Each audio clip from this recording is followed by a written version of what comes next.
అందరికీ నమస్కారం. ఇప్పుడే రాష్ట్ర ప్రజలకు కాంగ్రెస్ ఎంత బాకీ పడ్డదో, ఆయా వర్గాలకు ఒక్కొక్క వర్గానికి ఎంత బాకీ పడ్డదో తెలియజేస్తూ బాకీ కార్డును విడుదల చేసుకోవడం జరిగింది. నాడు ఇది అభయహస్తమని బాండ్ పేపర్ల మీద సంతకాలు పెట్టి ఇంటింటికి పంచిన కాంగ్రెస్ పార్టీ ఈరోజు ముఖం చాటేసింది. రాష్ట్ర ప్రజలకు ఇది అభయహస్తం కాదు, అచేతన హస్తం అని తెలియడానికి ఎంతో కాలం పట్టలేదు.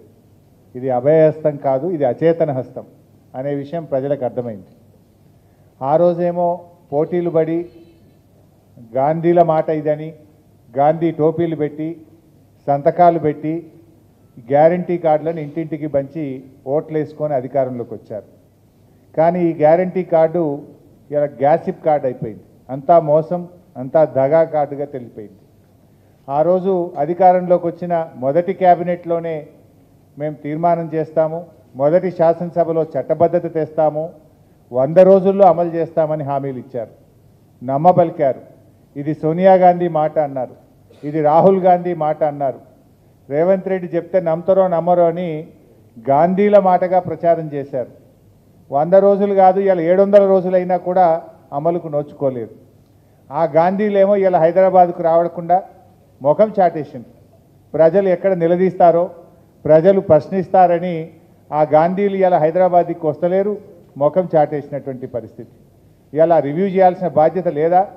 మరి 6 గ్యారంటీలు అమలు చేస్తామని చెప్పాం, చట్టబద్ధత తెస్తామని చెప్పాం, ఇంకా ఎందుకు అమలు కాలేదని మరి ఆ రాహుల్ గాంధీ ప్రియాంక గాంధీ రేవంత్ రెడ్డిని అడగాల్సిన బాధ్యత లేదా అని నేను అడుగుతా ఉన్నా. మరి ఆ రోజు ఎన్నికల ముందు గల్లీ గల్లీ తిరిగిన గాంధీలు ఇవాళ ఎందుకు ముఖం చాటేస్తున్నారో రాష్ట్ర ప్రజలకు సమాధానం చెప్పాలని చెప్పి నేను అడుగుతా ఉన్నాను. ఈ రేవంత్ రెడ్డి గారు కూడా ఆ రోజు గ్యారంటీ కార్డుల కంటే కూడా రెచ్చిపోయి చెప్పిండు, అవ్వకిస్తాం కోడలికి ఇస్తామన్నాడు, ఇద్దరికీ పెన్షన్ ఇస్తామన్నారు, రైతుకి ఇస్తాం కౌలు రైతుకు ఇస్తాం, ఇద్దరికీ ఇస్తామన్నాడు. ఎన్నికల ముందేమో రజనీకాంత్ లెక్క మాట్లాడిండు, ఎన్నికలు అయినాక రేవంత్ రెడ్డి గజనీకాంత్ లాగా మారిపోయింది. ఈరోజు ఇవాళ ఇప్పుడు అన్ని కటింగ్లే, ఏది చూసినా కటింగ్లే పెడుతుండు. ఎట్లా ఉందంటే చీఫ్ మినిస్టర్ అంటే చీఫ్ మినిస్టర్ రేవంత్ రెడ్డి కాదినా, cutting minister, cutting master Revanth Reddy అయిపోయింది. ఈయన చీఫ్ మినిస్టర్ రేవంత్ రెడ్డి కాదు, కటింగ్ మాస్టర్ రేవంత్ రెడ్డి. 2 రకాల కటింగ్లు. ఒకటేమో కేసీఆర్ గారు ప్రభుత్వం ప్రారంభించిన మంచి పనులు, బీఆర్ఎస్ ప్రభుత్వం చేపట్టినటువంటి కార్యక్రమాలకు, భవనాలకు కానీ, ఆసుపత్రులకు కానీ, స్కూళ్ళకు కానీ, కాలేజీలకు కానీ, ఫ్లైఓవర్లకు కానీ, బ్రిడ్జిలకు కానీ, ఎస్టీపీలకు కానీ రిబ్బన్ కటింగ్ చేస్తుండిపోయి. ఒకటేమో రిబ్బన్ కటింగ్, ఇంకోటేమో కేసీఆర్ గారు ప్రారంభించిన మంచి పథకాలు ఉంటే వాటిలో కటింగ్ పెట్టుడు. Like Kalyana Lakshmi cutting, KCR kit cutting, nutrition kit cutting, CM breakfast స్కీమ్కు కటింగు, ఫీజు రియంబర్స్మెంట్కు కటింగు, బతుకమ్మ చీరలకు కటింగు, దళిత బంధు కటింగు, అన్ని కటింగులు పెట్టుడు. అయితే రిబ్బన్ కటింగు లేకపోతే సంక్షేమ పథకాలకు కటింగు. ఇంతకు మించి రేవంత్ రెడ్డి చేసిన ఏముంది మంచి కార్యక్రమం? ఇవాళ ఎందుకు 6 గ్యారంటీల మీద అసెంబ్లీలో మాట్లాడతామంటే శాసనసభ పెట్టకుండా పారిపోతాడు? మొన్న అసెంబ్లీ జరిగేటప్పుడు మేము అడిగినాం, 10 రోజులు అసెంబ్లీ పెట్టండి అంటే ఒక్కటే రోజు కాళేశ్వరం మీద పెట్టి బురద జల్లి నెగటివ్గా మమ్మల్ని మాట్లాడనీయకుండా, మాకు మైక్ ఇవ్వకుండా బురద జల్లి పారిపోయింది. నిజంగా నువ్వు అంత మంచిగా చేసేది ఉంటే శాసనసభ పెట్టకుండా ఎందుకు పారిపోతా ఉన్నావు? మార్పు మార్పు అన్నారు, మీరు తెచ్చింది ఏముంది?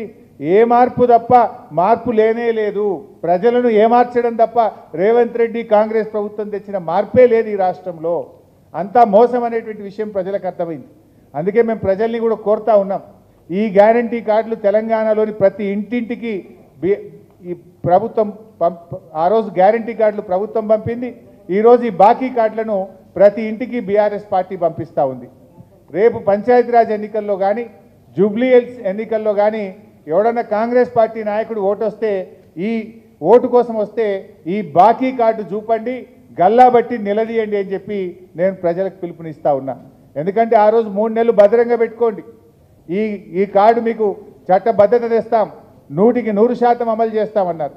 ఆ రోజు సోనియా గాంధీ గారే రాష్ట్ర ప్రజలకు లేఖ రాశారు, సోనియా గాంధీగా నేను మాట ఇస్తున్నాను, ఇవన్నీ అమలు చేయించే బాధ్యత నాది అన్నారు. ఏమైంది? ఎక్కడ పోయింది ఆ బాధ్యత? ఇవాళ ఎవరెవరికి ఎంత బాకీ పడ్డారు?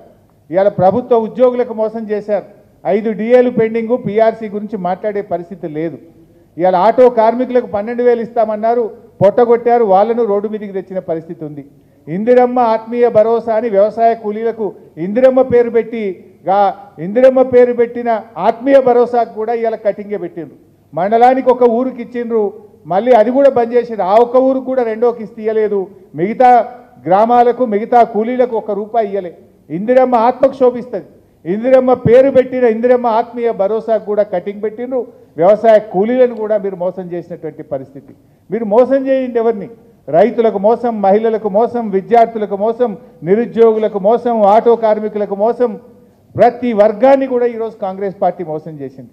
ఈ కాంగ్రెస్ మోసాల మీద, కాంగ్రెస్ మీద ఒత్తిడి పెంచి రైతులకు, రాష్ట్ర ప్రజలకు రావాల్సినటువంటి బాకీని ఈ ప్రభుత్వం మీద ఒత్తిడి పెంచి ప్రజలకు అందే విధంగా చూడడమే ప్రధాన ప్రతిపక్షంగా మా బాధ్యత. ఈ ప్రభుత్వం మీద ఒత్తిడి పెట్టాలి.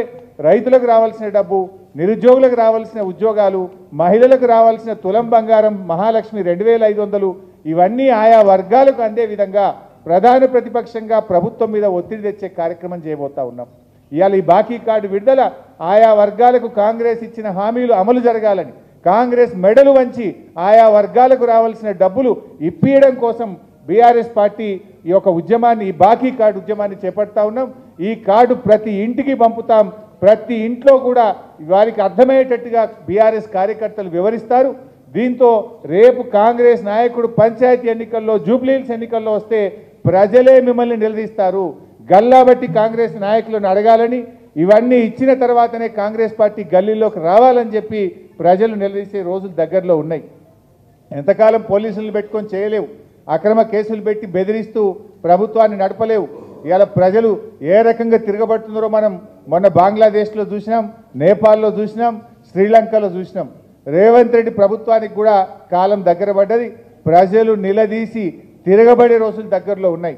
ఇవాళ ప్రధాన ప్రతిపక్షంగా ప్రజల పక్షాన ప్రశ్నించడం మా బాధ్యత. మేమేం గొంతమ్మ కోరికలో కొత్త కోరికలు అడుగుతలేం.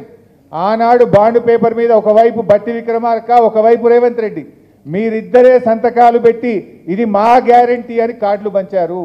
గాంధీలు వచ్చి ఇక్కడ ఉపన్యాసాలు ఇచ్చారు.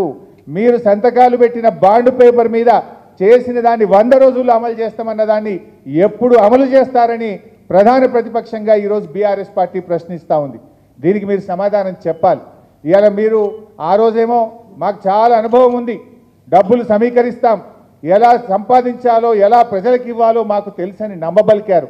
ఇవాళ ప్రతిపక్షం మీద బురద జల్లుతూ తప్పించుకోవాలని చూస్తూ ఉన్నారు. ప్రశ్నిస్తే కేసులు పెడతా ఉన్నారు. తప్పించుకోలేరు. మీరు ప్రజలకు ఇచ్చిన హామీలు అమలు చేయాల్సిందే. బాకీలతో సహా చెల్లించాలి. 100 రోజుల్లో అమలు చేస్తామన్నారు. ఇవాళ 700 రోజులైంది. మీరు మొత్తం బకాయితో సహా ఇలా బాకీలు చెల్లించాల్సిన బాధ్యత మీ మీద ఉంది అని వివరిస్తూ ఈరోజు ఇంత మంచి కార్యక్రమాన్ని వర్కింగ్ ప్రెసిడెంట్ కేటీఆర్ గారు ఈ బాకీ కార్డును విడుదల చేస్తూ తెలంగాణ ప్రజల్ని చైతన్యం చేసే ఇంత మంచి కార్యక్రమాన్ని వారు చేపట్టినందుకు వారిని అభినందిస్తూ వారిని మాట్లాడాల్సిందిగా కోరుతున్నాను. పెద్దలందరికీ నమస్కారం. మళ్ళొకసారి అందరికీ ధన్యవాదాలు. కాంగ్రెస్